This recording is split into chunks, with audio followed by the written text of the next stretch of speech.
Em 5 de novembro de 1605, Guy Fawkes, membro do exército católico inglês, foi descoberto após uma denúncia anônima entregar que ele estava planejando explodir o parlamento inglês, a Casa dos Lordes, e matar o rei Jaime I, com a esperança de restaurar uma monarquia católica no trono do reino. O soldado foi capturado sob montanhas de pólvora no subterrâneo do parlamento, tendo sido então preso, torturado e morto, enforcado publicamente, como punição para sua traição para com a coroa. Contudo, um homem comum que tinha tudo para ser esquecido e varrido através da história, se tornou um símbolo. Guy Fawkes se tornou muito mais do que um terrorista ou um revolucionário, mas um mártir para uma ideia. A ideia de que um povo não deve se calar ou permanecer submisso diante de um governo que tente privar suas liberdades, que o impeçam de assumir o poder, pois o poder pertence ao povo. No prólogo, somos apresentados tanto a V quanto a Eve, enquanto se arrumam para sair à noite, burlando o toque de recolher imposto pelo governo e se colocando em risco. Ao caminhar em direção à casa de Gordon, a personagem é emboscada pela polícia secreta do governo, conhecida como Homens Dedo, e a abordagem logo se torna em uma possível tentativa de estupro, que acaba sendo frustrada com a chegada de V, que entra em luta corporal com os policiais e se livra deles facilmente, em uma performance teatral que impressiona a Eve, e faz com que a personagem comece a fazer perguntas sobre a identidade de seu salvador mascarado, o qual usava uma máscara de Guy Fawkes. Mesmo não revelando sua identidade, V a convida para que o acompanhe a uma apresentação musical, onde ele seria o maestro. Ao chegarem lá, ao invés de instrumentos musicais, a personagem acompanha em primeira mão a destruição do edifício Old Bailey, sede da justiça inglesa, orquestrada e executada por V, pois para ele não faz sentido haver um monumento que represente a justiça na Inglaterra, pois esta não existe mais lá. Eve Hammond é uma mulher comum, funcionária da rede de televisão estatal, que vivia uma vida normal e apolítica até conhecer V. Quando era mais jovem, seus pais eram ativistas políticos, que viram seu filho mais velho morrer após a liberação do vírus de Santa Maria, em segredo, pelo próprio governo da Inglaterra. Em virtude disso, ambos, que até então tentavam conter suas opiniões, passaram a carregar suas vidas e seu trabalho com a propaganda antigovernista, ocasionando posteriormente suas prisões, e possivelmente a morte pelas mãos do governo totalitário em ascensão. A protagonista nunca mais teve notícias ou viu seus pais, mas mesmo com tamanho trauma provocado pela perda, Eve não exibia nenhum comportamento ativo de raiva ou ressentimento para com o governo, sequer rebeldia, e se o sentia, a personagem continha tudo para si.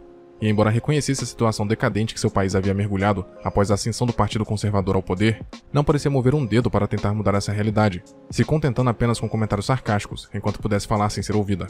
Do outro lado, o homem mascarado conhecido como V se torna o precursor da rebelião que se instauraria no país, que daria fim ao regime imposto pelo partido e libertaria a população da violência, das mentiras e do medo que o governo do chanceler Adam Sutler impôs ao país. O protagonista é claramente muito complexo, seja enquanto se apresenta a Eve ou nas cenas que se passam em seu esconderijo. É perceptível que V tem um apreço genuíno e um vasto conhecimento sobre várias formas de arte, pois contém consigo uma vasta coleção de peças, esculturas, músicas e filmes, bem como um vocabulário rebuscado, sugerindo ser um grande apreciador da literatura. Além disso, embora não seja dito ou mostrado de forma direta em nenhum momento do longa, fica subentendido que as experiências biológicas na qual foi submetido no passado, enquanto era um detento no complexo Larkhill, lhe deram poderes sobre-humanos, o que justificaria sua facilidade em lutar com os Homens-Dedo e de sair de diversas situações aparentemente impossíveis ao longo da trama. V é alguém que não tem um passado antes de Larkhill. As mesmas experiências que lhe deram estes poderes também lhe fizeram esquecer-se de quem fora. O protagonista se tornou alguém sem um passado, que age exclusivamente pensando no futuro, onde se vingará daqueles que o tornaram um monstro. O mundo onde se ambienta a trama de V, de vingança, transcende a linha do tempo da realidade, pois combina elementos de séculos passados com uma espécie de futuro decadente e distópico, onde a tecnologia avançou em uma velocidade quase que igual à do mundo real, mas valores e políticas sociais permaneceram inalteradas com o tempo. Ao longo da trama, é dito de forma vaga que o mundo exterior se encontra em uma situação caótica, enquanto que os Estados Unidos foram assolados por uma guerra civil e viram sua hegemonia global ruir. A Europa enfrenta uma grave crise epidemiológica, causada pelo vírus de Santa Maria. Somente a Inglaterra, por ter entregado o poder ao Partido Conservador e supostamente ter se mantido temente a Deus, conseguiu driblar todo o caos e instabilidade, graças à fé do povo e às ações do partido, que garantem a estabilidade e a prosperidade. A ascensão do Partido Conservador, o Fogo Nórdico, se deu através da clássica retórica empregada em estados de sistema fascista, argumentando-se que há um inimigo, seja ele interno ou externo, que deve ser combatido e que somente o Estado, possuindo plenos poderes, pode fazê-lo. Contudo, a instabilidade que o exterior vivia, e após a tragédia provocada pelo vírus de Santa Maria, o qual foi revelado como sendo um esquema do próprio governo inglês, o povo consentiu em conduzir o partido ao poder, pois Sutler prometia a paz e a ordem, se aproveitando do momento de fragilidade e sobretudo do medo e da ignorância da população, para se apresentar como um líder messiânico que resolveria todos os problemas ingleses. Entretanto, não tardou para que toda a população se desse conta de que colocar tamanho poder nas mãos do governo não melhorou a situação social, apenas a piorou. liberdades foram sendo cada vez mais restringidas, pessoas, consideradas subversivas como negros e homossexuais, foram sendo exterminados gradativamente e a corrupção foi tomando conta de todas as esferas governamentais, mesmo aquelas que deveriam garantir a justiça e a ordem, como os homens-dedo, por exemplo. O clima de descontentamento é generalizado. A população sabe que diariamente o governo lança uma enxurrada de mentiras através do noticiário, sempre adequando o discurso para melhor lhes atender, e que pessoas como Gordon, que se atrevem a desafiar o governo publicamente e expor o que pensam, são punidas severamente pela máquina estatal. Mesmo com tamanha insatisfação, com a rejeição ao governo atingindo números altíssimos, a população continuou inerte, assistindo ao governo fazer o que bem entendesse, sem forças ou vontade para iniciar um novo processo político, a fim de tentar trazer as mudanças necessárias para tirar o país da decadência e o partido do poder. Essa falta de ação é um reflexo do medo que a sociedade inglesa estava mergulhada. O partido compreendeu como usar isso como ferramenta para se consolidar, pois o medo coíbe os seres humanos de agirem por aquilo que julgam correto ou necessário. O medo da punição que receberiam era maior do que a esperança de mudar seu país. Caso um levante falhasse, não haveria nada para que o povo pudesse se agarrar, somente a certeza de que tudo ficaria ainda pior.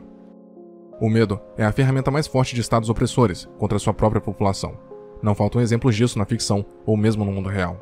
Mas vê, no momento em que explodiu o Old Bailey e invadiu a TV estatal, convocando o povo inglês para marchar no dia 5 de novembro, e mesmo assim conseguiu sair impune, mesmo sendo visto como um terrorista e procurado por cada membro do governo desde então, acendeu uma fagulha de esperança no povo, que passou a acreditar que talvez a mudança fosse possível, que talvez eles pudessem fazer essa mudança acontecer. Se um homem mascarado poderia fazer tanto e mesmo assim sair impune, talvez todos conseguissem o mesmo. O medo estava finalmente sendo superado. O cárcere de Eve serve exatamente para esse propósito, primariamente para que o protagonista pudesse se assegurar da lealdade da personagem, mas também para fazer com que Eve superasse o medo e conseguisse enfrentar qualquer coisa sem o receio de ser punida pelo governo. É inegável que a forma utilizada por V foi sádica e cruel, mesmo revelando arrependimento e culpa mais tarde, ocasionado pelos sentimentos que passa a desenvolver pela personagem. As coisas poderiam ter sido diferentes, mas V só sabia agir desta forma, pois aprendeu através da dor e julgava necessário ensinar o mesmo a Eve. Após meses sendo diariamente torturada e psicologicamente destruída, a personagem deixou de ter medo, mesmo da morte. Eve compreendeu que o medo é apenas um freio para as ações, e estava disposta a morrer por algo que julgasse nobre, assim como Valerie, que escreveu a carta encontrada por V em Lark Hill, e posteriormente Eve encontrou enquanto estava presa. A personagem, mesmo diante da morte, não se arrependeu de ser quem era ou continuar acreditando naquilo que julgava correto, e mesmo não tendo quaisquer esperanças, ainda era forte o suficiente para amar o próximo e desejar o bem. O relato deu forças para V, mas foi além para Eve, que encontrou forças, mas percebeu que não é através da vingança ou do ódio que a repressão é superada, mas sim através do amor e do perdão. Essa diferença no pensamento é exposta principalmente pela forma como ambos agem após serem libertos. Enquanto V exibe uma postura de poder em meio ao fogo que destrói sua prisão, um simbolismo para o sentimento de vingança e destruição que o acompanharia pelo resto de sua vida, Eve ergue seus braços ao céu e sente a chuva cair sobre si, contemplando o fato de estar viva, sem sentir raiva, com a água representando justamente a calmaria e a clareza que a personagem havia alcançado. No momento em que um povo percebe que detém o poder e que o Estado deve temer o povo, e não o contrário, é quando mudanças sociais acontecem de fato.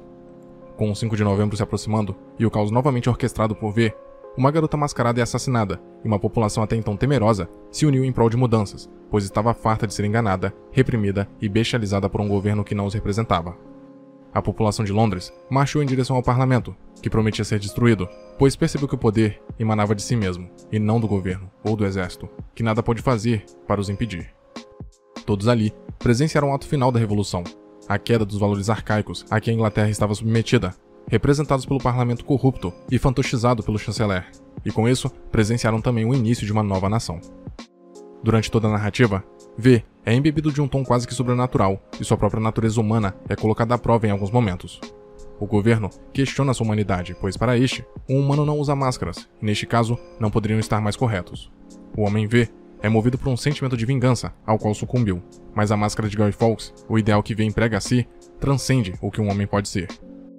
Quando morreu há 400 anos, Guy Fawkes pereceu como qualquer homem, mas seus ideais, aquilo que representava, a liberdade, permaneceu ao longo dos séculos, sendo lembrado por homens como V, que encarnam em si o anseio pelos mesmos ideais, presentes em cada cidadão britânico, que mesmo em silêncio, ocultos e assustados, continuavam a cultivar dentro de si a esperança por dias melhores.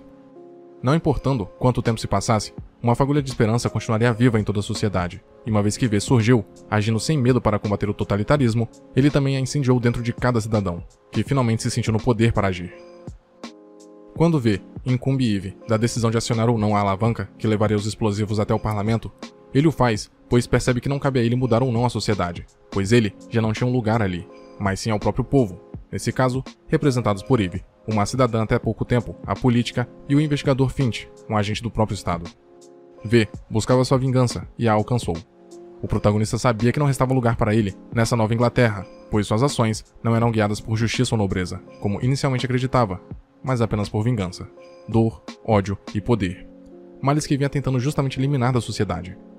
V se tornou aquilo que tentava combater, e uma vez que se deu conta disso, percebeu que o melhor a se fazer era se deixar ser destruído junto com o governo que tanto combateu. Ao acionar a alavanca, Eve o faz em nome de todo cidadão da Inglaterra. Mesmo o investigador Finch, tendo caçado V por tanto tempo, a permite fazer isso, pois percebe que é o correto a se fazer.